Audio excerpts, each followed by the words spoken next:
Hello everyone, Assalamu Walaikum. How are you all? I hope you are well. Welcome back to my channel in this new video. Today's video, how to draw a 3D cube in Microsoft Excel. So get let's start. At first open your Excel document file. Firstly then show the Excel document from the draw. Now going to the insert menu option.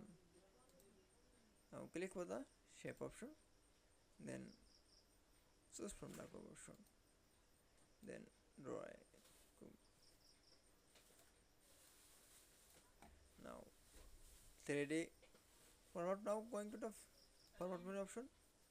Now click on the shape effect option. Then click on the 3D rotation.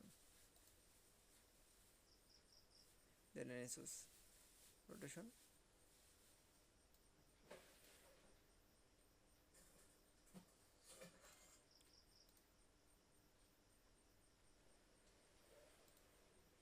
Then choose color.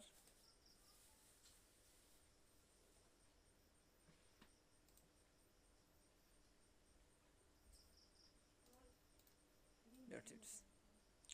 Then I show the drawer 3D cube in Microsoft Excel. I hope you enjoyed the video. Please like, comment, share and subscribe my channel. Thanks for watching my video.